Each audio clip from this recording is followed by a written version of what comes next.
mercy! With the recent success of the RE mods on the channel, I thought to myself, why don't I bust out another? Oh, wait a minute. It seems on my desktop we already have it. Village of Shadows ++. Interesting. This mod enhances RE Village's difficulty by essentially giving you a heart attack. I'm just letting you know right now, I'm gonna bend you over. Enemies are faster, more aggressive, less forgiving. Now, it's safe to say that Resident Evil Village is one of my favorites in the franchise. But it's also safe to say that with this mod doubling enemy speed and doing other things, this could quite possibly be Resident Evil Village's hardest mod ever made.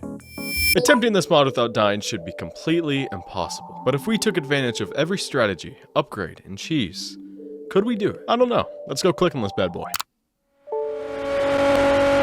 That's not good. My beef! I swear I was just having it, like, my PC just blew up. Last video I asked you guys if you wanted an RE9 live stream on release day. Y'all said yeah. A lot of y'all said yeah. So without further ado, this is the time that we're going live, baby. Unless if I get the game early. Let me know down in the comments who's going to be joining up in that stream. It's about to be fire, bro. It's about to be freaking fire. In turn is due. In a blink, the girl was With trapped Ethan presumably dead, we step into the boots of Chris Redfield, which means one thing. I'm on babysitting duty. It's nighttime. Rose needs to go to bed. Mia's downstairs cooking. Oh my gosh, I'm about to give Chris a slippery topic now. But while I'm standing there enjoying the peace, one thought keeps popping into my head. Where is my coat? After some very thorough investigation, we finally lay Rose down for the night and head back downstairs, ready to enjoy a peaceful dinner with our best friend's wife. At least we're all together. I'm sorry, did you forget to close the window again? You are so... Sorry, Ethan. Suddenly, Mia gets hit with a Call of Duty finisher animation from hell, and a figure steps out of darkness. Not just any man, though. Albert Wesker. And that man stole my coat. After getting shoved towards the front door, I watch Wesker disappear into the night with Rose, meaning he has now stolen two things from me. And with the hourly babysitting rate sitting at a modest 256 Romanian Lee, that means this job just went into overtime.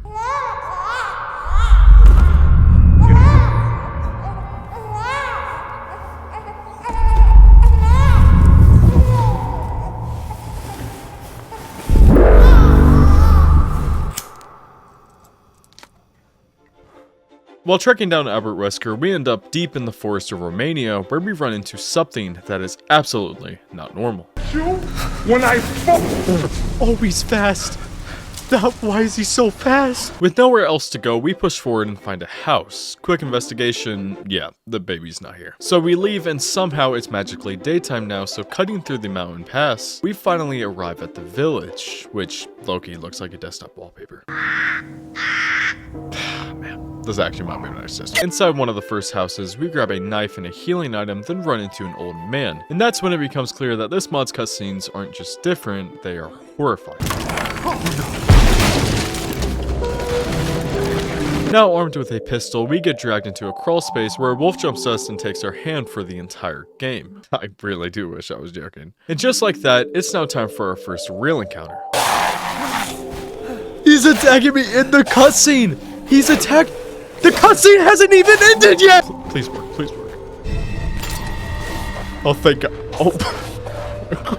The village is very slowly teaching us one lesson. We are about to be impaled beyond belief. But first, one more 1v1 with enemies moving at the speed of light. The classic bait and switch barely works here, so my strategy becomes bait around the stairs, loop to the far corner, block at the last second to absorb damage, and repeat until we finally blow his head clean off.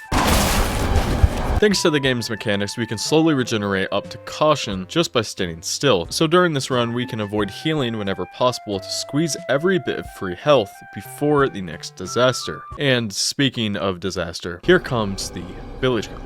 Instantly, we sprint into the house and barricade ourselves in, giving us just enough time to grab the loot before shooting the lichen right as he hits the barricade to buy a few more seconds. Because in reality, this entire segment is just a timer. Don't fight it, just let it happen. When we run out of bullets, we loot back, grab more loot, then post up by a mysterious bag of cocaine, waiting for the lichen to get close enough to stun. The second he does, we drop down and crawl to the end, then book it to the main house to start the real strat. Inside, there are 2 entry points, a door and a window, both with barricades, both with their own lichens trying to break in. The plan is to hit the door lichen before every swing, while knifing the window lichen before it breaks through. Easy in theory, except this mod has a fetish for speeding everything up. So the timing was completely cursed here. Normally we hold these 2 points until RE8’s spawns.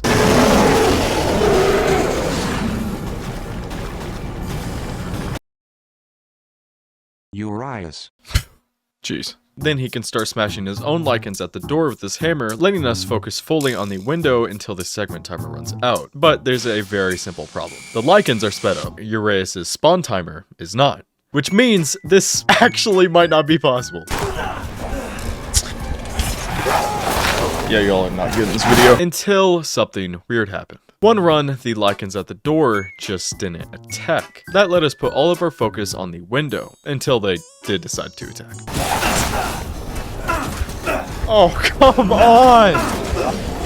But that showed me something important. With the right kind of RNG, they sometimes ignore the barricade, so we ran it back. This time it worked, except now the window became a horror game of its own. The lichens were so fast that 2 attacked at once, and some of their hits literally clipped me through the wall. It honestly didn't even feel like I was playing Resident Evil 8 anymore. I was definitely playing Five Nights at Freddy's. I mean, look at how quick I was checking these angles, man. Eventually, RE8’s finally spawns, starts smashing the front door lichens, and triggers the cussing, meaning we officially survived the gauntlet. Now that we're finally free to loot, we do exactly that, grabbing anything that we might have missed while being emotionally penetrated by Capcom themselves, and that's when I realized. We left loot back in the strat house, shotgun shells in a whole box. I tried to go back for it, but since the barricades never broke, we literally couldn't grab it. Meaning we'd have to loop all the way back here later in the game to grab it. That is, if we survive. We run into an old lady that tells us Rose is inside of that castle that we saw earlier. Right next to her is a house that's currently occupied. So with our paycheck in mind, we decide to do a little bit of side hustle, bird hunting for Lee. Now with classic horror game fashion, we need 2 medallions to progress to the castle. Conveniently, the first one is sitting in the church, but the second one though, that's gonna cost blood, sweat, and tears. Out in this field is a crowd of extremely well-hidden lichens, so we use the fence to our advantage and ignore most of the surrounding loot just to stay alive. Eventually, we make it to a father and a daughter calling for help. We open the gate, allowing them to finally let us into their home, and by welcome, I mean... It's me, Elena! You know, man, it's not my first. The group falls apart almost immediately, leaving just me and the daughter as the last survivors. With the house on fire and no way out, we drive through the wall to escape, but since we currently only own half of our usual hands, we can't hold on to her for long. Another dead comrade. On the bright side though, we grab the second medallion and cut through the field since the lichens despawned, and we are also able to return to that house earlier and grab more loot. Now we can finally enter the castle. But the moment we step inside, we are humbled by Heisenberg, one of the maniacs standing between us and our best friend's wife's daughter. He lets us go, and honestly I was really nervous for this part. But surprisingly, the speed didn't change too much, and we are still able to slip past and reach another entrance to the castle where we can meet the merchant for the first time. We step inside, greeted by a literal red carpet, and more importantly, the greatest cutscene in gaming history. What? No! No, don't! Oh, no, not that, please, no! No! Oh! Guys, help! Help me! After witnessing absolute peak, Lady D hangs us up like we're fresh meat at a butcher shop. It makes it very clear her biggest inspiration was none other than Jack Baker. And by that, I mean her presence is larger than life. After having the time of my life, we drop down, use a mandatory heal, loot the room, crawl through a fireplace, and enter a hallway where we grab some gunpowder, chem fluid, and a crystal before giving our next objective. Guys, you'll never guess. Find 4 masks to unlock the big door. Classic. We stop by the Duke, sell our collectibles for Lee, then dump all that money into upgrading our shotgun, power, and reload speed. We also grab the mine recipe because we are absolutely going to need it in a few minutes. Now, it's time to explore the castle. We head upstairs, open a door, and immediately get jumped by Bella. And her speed here is 100% boosted. Forced to jump through a hole, we land in a basement where Lady D casually walks off like she didn't just traumatize us. Damn.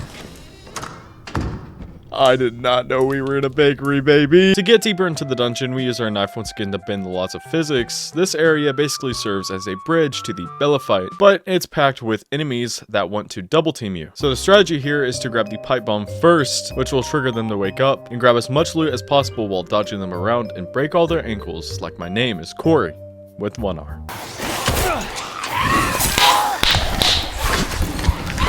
Pull down your pants. There is technically a smarter way to deal with them, however my knowledge at the time was approximately the size of a literal pea. So after juking the final enemy, we enter Bella's domain where she proceeds to assert dominance in the most disrespectful way possible. Okay. Oh my gosh! She just... Okay. That's a little quick. That's a little quick. Also, I think I just stunned that one guy. In the... We're already dead. We're already dead. The dude wasn't even finished killing me and he already killed me. What? Now in the Bella fight, the real problem isn't even damage. It's her speed. Even without mods, this fight in Village of Shadows is insanity. They spawn 2 extra enemies alongside Bella in a tight claustrophobic area that does not work in your favor at all. For this fight, there are 2 must-have items every run. 1 pipe bomb from the dungeon, and 2 mines, 1 crafted. We also did grab that shotgun ammo from earlier in that house, however, it's really not that important, because damage wasn't the issue here, surviving long enough to deal it was. With the right setup, you can sometimes lure all 3 enemies together, hit them with 1 explosive, and temporarily open up the back hallway for breathing room. The problem, it's a dead end. So you better know exactly how much fight you have left before committing. Hey Alexa, what's the chances that I fall out of bounds in Resident Evil Village? Oh no, you're doing a permadeath. Yeah. That's what I call commitment to the horror experience. Yeah. This part, obviously, like every village challenge, took a couple of tries. Eventually, what worked best, and surprisingly, was using the first mine to stun Bella, grouping all 3 enemies in a square arena, placing the second mine to stun them again, then finishing with the pipe bomb to eliminate the 2 extra enemies. Finally, leaving Bella all alone. Oh my gosh! Oh my gosh! Are you kidding me? Why does that lock on so well? She has lock on that. Not like this. Oh my gosh. Oh my gosh. We did it. Oh, we did it. With Bella down, we loot the area, grab the wine bottle for upstairs, and find our first pistol attachment. Recoil reduction. Something Lady D needs.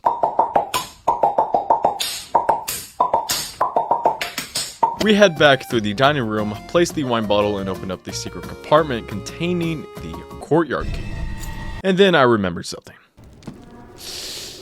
Oh no. Cassandra jumps us here. The plan simply being trigger her, then take the fastest possible route to the save room to despawn her. My throat, it's so dry. Hey, it's Valentine's Day whenever I'm uploading this, right? She wants me, bro. Once she finally despawns, we head back through the dining room, use the courtyard key, and step outside.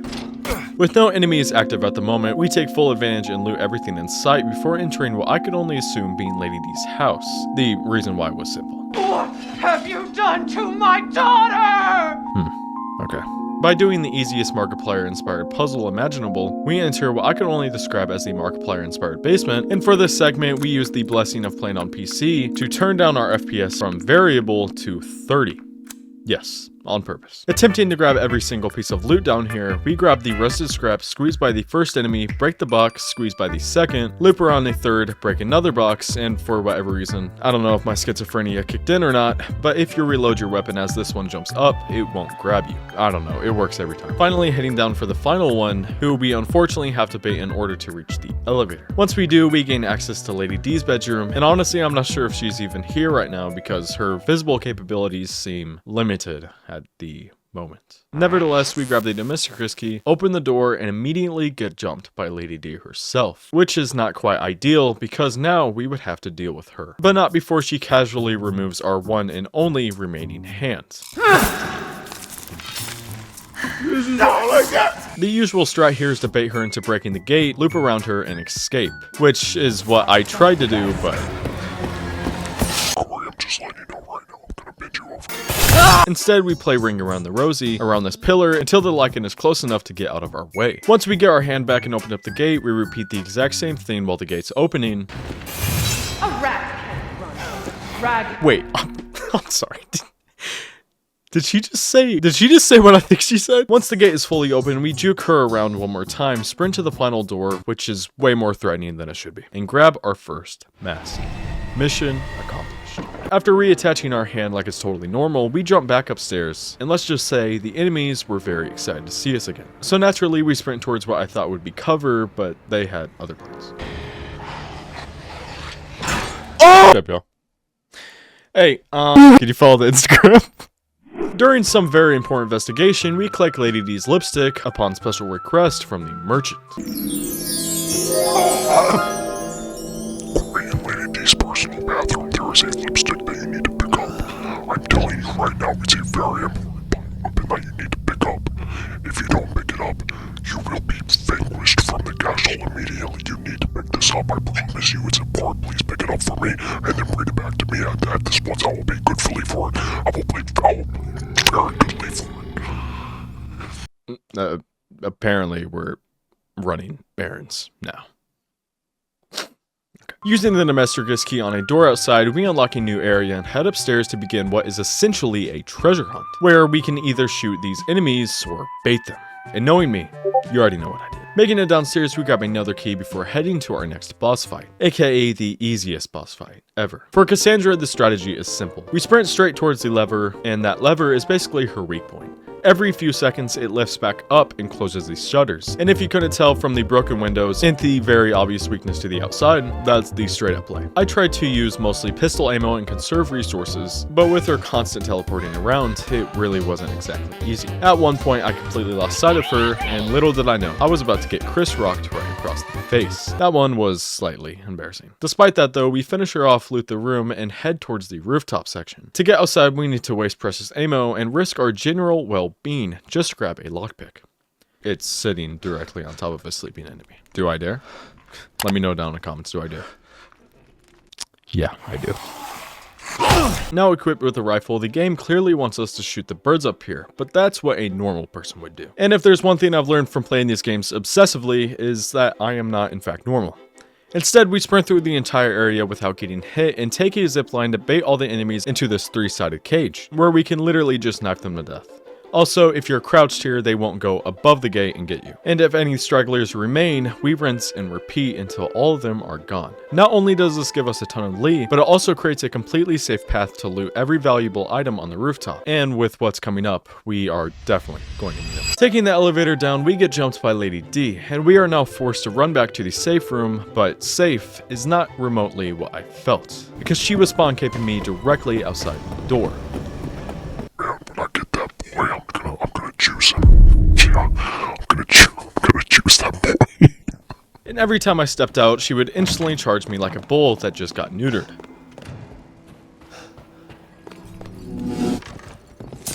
Our goal was to reach a very specific door on the right side of the castle. The right side of the castle being the upstairs right side of the castle, where it just so happens to be where the third and final daughter is also spawn camping, and just sprinted past her while praying to God as they were literally breathing down my neck. And somehow, we made it. Lock the door, loot the room, and complete the third and final daughter fight. You know, little did y'all know, Village is one of my favorite games. I was worried my We're gonna play sisters something. had gotten to you first. Also, I just completely cut off what I said. I'm sorry, I'm locked in. Perfect! That hurt her. That hit her so perfect. Okay, where are you going? Right, left, right, left, right, left, right, left. Left! Oh, she tried to juke me out. Did you see that? What? Are you kidding? She teleported. That would... no, I don't think so. She definitely teleported. Oh my god! She juked me out again! She's on demon time, bro! Yeah, no, what is this? Genuinely, what is this? What is this? She's like actually trying to juke me out. Her AI, did they update it? Why is she being smart? I don't like this whenever she's smart. Let me pause on that. That doesn't sound right. It's over for you, Nick. My gosh! How did that not hit me? That should have hit me. That should have hit me. I don't even know if I have heals left. I'm not. Oh, thank God. Taking a trip back down to the cellar, we clear out all the hooded women using the fire strat, racking up a ton of lead, and after that, we use the iron insignia key on a nearby gate to grab a few more supplies before heading back and plugging each mask into the puzzle.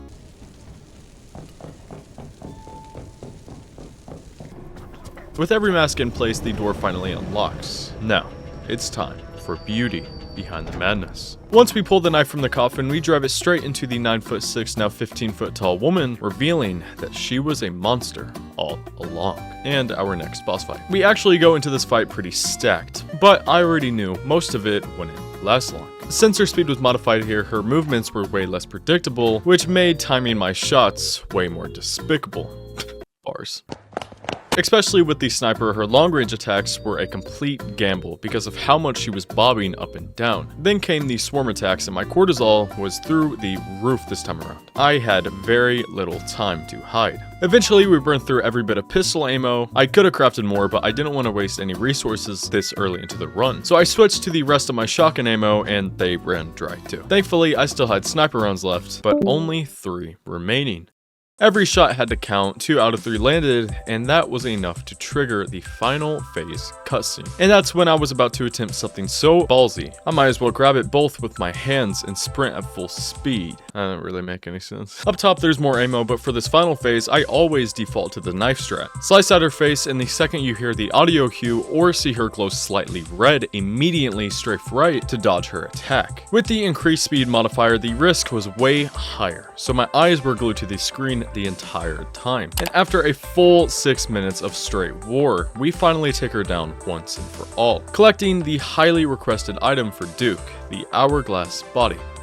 I don't think this man had a Valentine's this year. Finally taking our first steps outside the castle, we loot the house to the right and run into the same old woman from earlier. She once again starts teasing us with her cryptic knowledge again, but back outside we head down the steps where we either have to sprint past or blast through a bunch of camping enemies.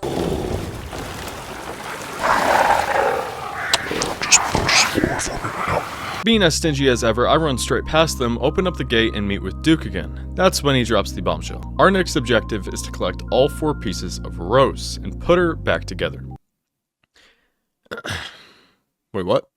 It seems Wesker made the babysitting job slightly harder by making Rose exist in 4 different places at once, each guarded by Mother Miranda's children. Our strategy I used constantly during this run anytime Duke had ammo or heals in stock is I bought them immediately. There are certain checkpoints where his inventory restocks, and if you don't buy it beforehand, you miss out on a potential extra supplies. To progress we need a key, so while conveniently hunting for upgrades, we take out some juicy wildlife for resources and pull an elite level move by shooting a lock through a fence.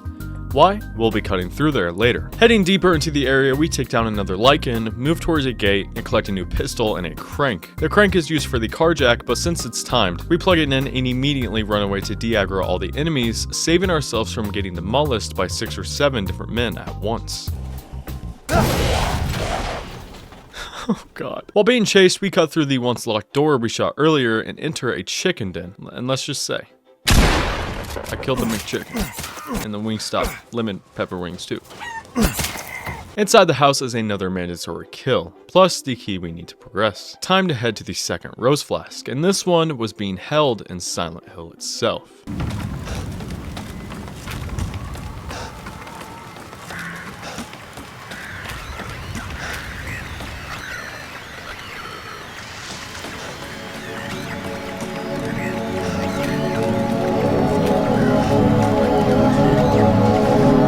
After being taunted by Rose's spirit guiding us towards her flask, we arrive at a genuinely beautiful house. My goodness. But inside, dolls. Possessed dolls. After completing the puzzle section, we are suddenly chased by a very angry baby who might have just taken Compound V beforehand. Oh my god. At the end of it all, we track down the doll behind the slaughterhouse and collect the second flask. And on our way out, we do a ton of looting, grabbing a new shotgun, more valuables, including a tombstone puzzle reward, which I use the invisible circle barrier to my advantage to bait this guy out. Nice. Now it's time to move towards the next section, and that's when we hit a problem. The big boys. Oh my gosh. They're doing damage before the cutscene even ends. Yes, I didn't grab the box this playthrough either. The way I dealt with them, let's just say, controversial. Oh, he's coming, he's coming.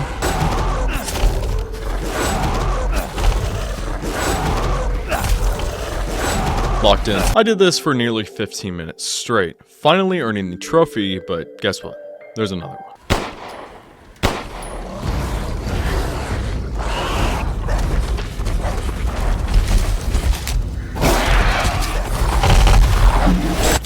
Oh my gosh, if that killed me, bro, I swear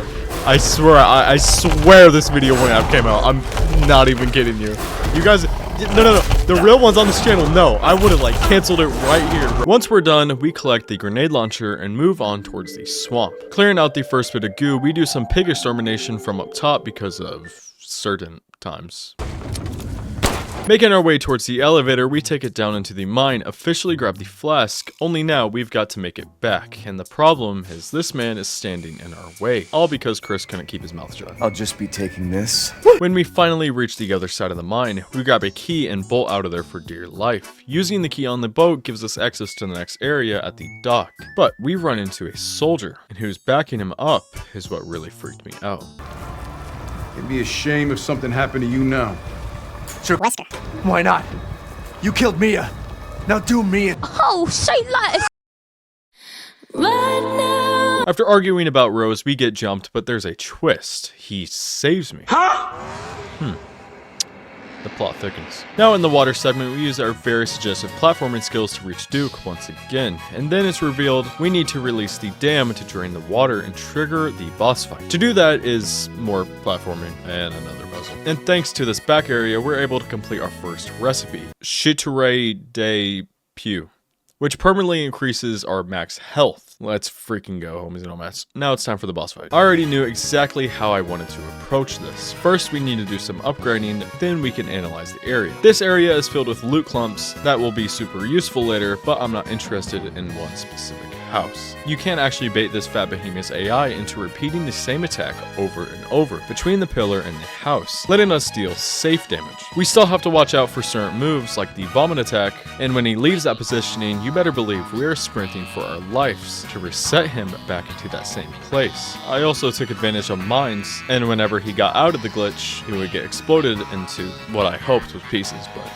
damage is damage. Normally, I'd knife this section, but with the increased speed modifier, I genuinely don't think it's possible. So unfortunately, we are forced to dump every bit of ammo we have left just to bring this thing down. And when we finally escape our reward, spending 10 to 15 minutes trying to find the double speed catfish in this water.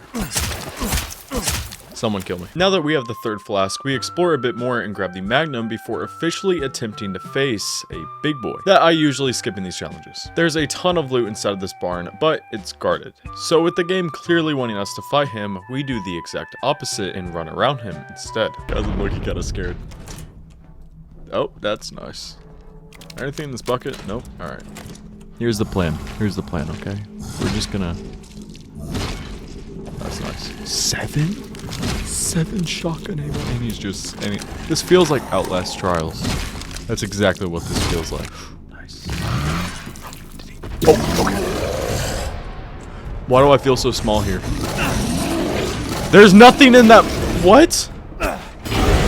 How was there nothing in that box? Alright, now we drop down. Was there something to my right? I don't think so. I think we're good. Our next objective is to return to the family house from the beginning of the game. But with the big boy being completely juiced up, it's not exactly the least stress-inducing task in the world. Using the power of stealth and borderline frame perfect timing, we slip into the barn acting as a checkpoint that resets his position and lets us safely grab the loot and dip towards the stronghold. But first, we have everything we need to complete a few more recipes. We now reduce damage taken while guarding and reduce damage taken while guarding. There's two of them. I don't know. While we cosplay as Indiana Jones, this is a good time to explain a strategy I think everyone should be taking advantage of. It's safe to say that we all could use some more ammo. So what I specifically do is conserve weapon capacity upgrades until my gun is empty or very close to empty. Because when you upgrade ammo capacity, the game automatically fills the magazine, meaning you get free bullets, and it's basically printing ammo. Freaking goated. With the treasure secured, we grab one more recipe, and arguably the most important one in the entire game. Permanent movement speed increase. And we are 100% going to be needing that for what's coming next. Entering the stronghold just to get inside, we have to fend off some enemies while opening up a massive door here. I use very little ammo, mostly just using them to stun rather than to kill. Once inside though, it's basically round 2. Okay. I've been practicing this bit a little bit. I don't want to have another god warning me about my death situation. Real ones know. Thank God. Out of my way. Out of my way. Fire. You gotta grab those explosive rounds. I'm telling you. That's not good. That's not good. Oh, how did that... I like that. Stun this guy. Alright, now for the big one.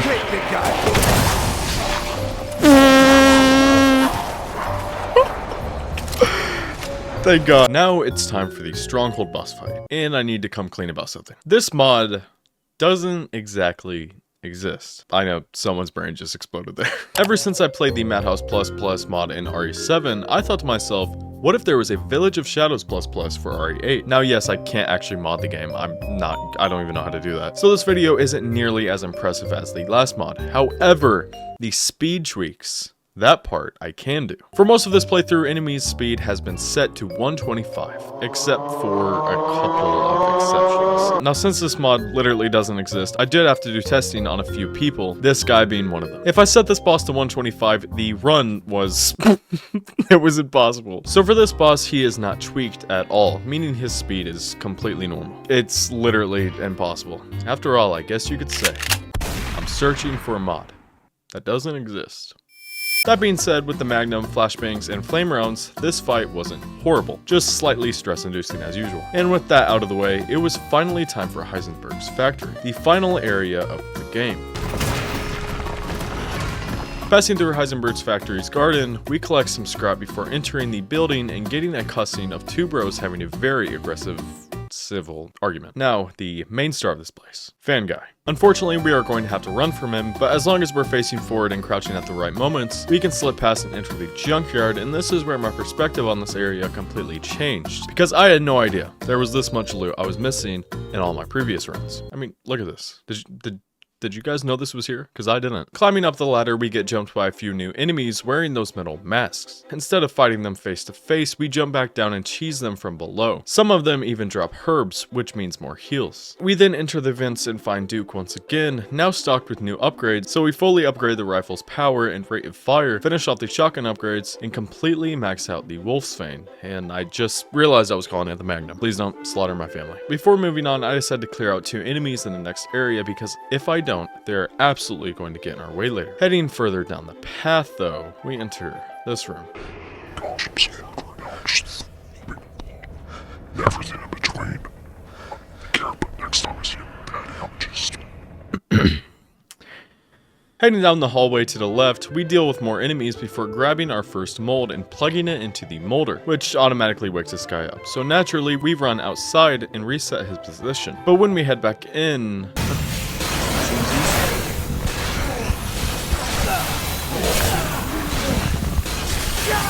There's no way. There's no way. Oh my god.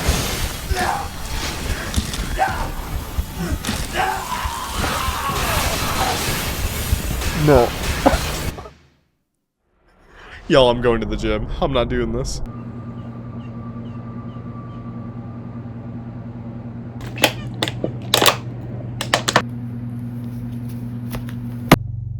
Yo, that...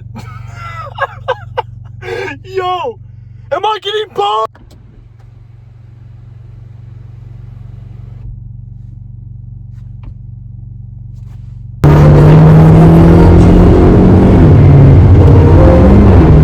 All things considered, I haven't died in quite literally ages. So this one, straight up catastrophic. Something I did slightly different this time was completing all of my recipes before entering the stronghold, and also maximizing my Lee intake, but even then, this place was still giving me nightmares. This time around, I grabbed the mold and instantly ran out instead of trying to greet our way through the door. When we move up and through, we enter the machine-blessed area, which we can actually use to our advantage to save some ammo. And before long though, we absolutely have to destroy one with a sniper. This is by far the best method I found to deal with these guys. Just make sure your aim's good. During one of my looting sessions, I didn't realize I was being chased until the last second, but thanks to my elite timing, I pulled out a flashbang and practically parried the man until I was safe. Maybe wasteful, but not nearly as wasteful as the anxiety I felt knowing that the big fan section was coming up. However, I had a plan. When we enter, we shoot as many red dots as possible before stepping up on the stairs, because once we do, Terminator-style enemies, 2 to be exact, spawn. Even then, I still had a backup plan. Flash them and bang them. Absolute channel saturation, baby. After clearing all the molds and collecting everything, we officially reached the end of the road. But first, a challenging 1v1 with some balls. Oh my gosh. I'm actually gonna hurt someone. Oh, thank God. Now it's time to face the Fan Man. Before the fight, I buy the Magnum capacity upgrade to fully refill the ammo. Before this fight, we once again rely on flash grenades and the Magnum for high damage and stun potential. The second he starts sprinting on us, we stun him with the flash grenades, then instantly dump Magnum shots into his back. Since the Magnum does a ton of damage, he doesn't necessarily get to break every wall, which means we miss out on some loot, but honestly, it's whatever. Entering a dark hallway, we get jumped by Wesker? He explains why he killed Mia. Apparently Mia wasn't actually Mia. She was Mother Miranda in disguise. A botched plastic surgery arc, if you will. Rose is still in trouble, and suddenly Wesker isn't the villain. Still, when I asked for my coat back, he just smiled at me and told me to get into the Transformer and take care of Heisenberg, the final kiddo of Mother Miranda. And that's exactly what I did. Now, I don't know if it was the mod or not, but at one point when I blocked his hit, he froze, and I'm not gonna lie to you, I was gonna take full advantage of this and just cheese the entire first phase of the boss. However, I don't think I was actually doing damage here, so I broke him out of it with the big missile to continue the fight. Once he's still active again, we use our usual ring around the Rosie strat to finish him off. However, though, with him being sped up, I did get broken out a few times, which was scaring me about the same as a pregnancy scare. When he explodes, we reunite with our squad and begin tracking down Mother Miranda herself. Wow. Full circle moment. I just want someone to love me. Oh. Do you want, like, the box? I got a box. Do you want a box of chocolates? Now for this segment, we are given a completely new inventory, a full automatic, and a Britain's highest honor. At the beginning, after realizing glass is not glass, we pick off enemies one by one until we can't anymore, and are given a bunker weapon disguised as a child's toy. For this area, I use the classic bait, the wave strategy while waiting for the reload. Left foot up, right foot slide, repeat all the way up into the house. Once we get the command, we start charging and blow the thing sky high, and now it's time for the final fight. Now, for whatever reason, the 125 speed tweak actually felt like it was helping us here. Most of the attacks weren't landing. Blessing in disguise, maybe. Skill in disguise, probably not. Further down the line though, we rescue the real Mia, but Rose still needs saving, and thankfully, there's only one person in our way. Mother Miranda herself. I thought that was gonna take a...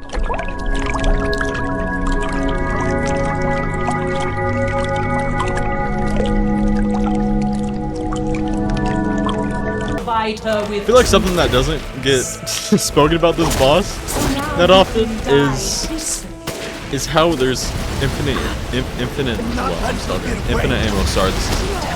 Sorry, this is a really big moment for me. Now, despite my stuttering, this boss actually wants it that bad. Using everything that I collected until that final moment, I did the classic mine trick as well as pipe bomb trick to deal a ton of damage to her, which obviously sped up the fight, but the only real main change of problems here was the, well, ball phase. Here, I like to use the sniper on them because with her speed being high, the rate that the balls came down on you. I'm not joking though, the rate that the balls literally dropped on you was also high. So you would need to bust the balls before they dropped on you. That's really the only hard part about this boss. You just need to make sure that you're dealing as much damage as possible as quickly as possible with that specifically. But with that, we finally beat Mother Miranda and get Rose back. Tonight, we completed our babysitting gig.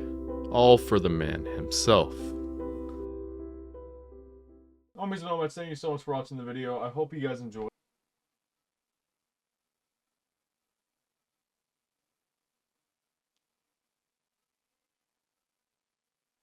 None of y'all were gonna tell me that I was facing the wrong way? Alright, y'all fake. Thanks for watching the video, homies and homets. Love you. See ya. Bye. Happy Valentine's Day.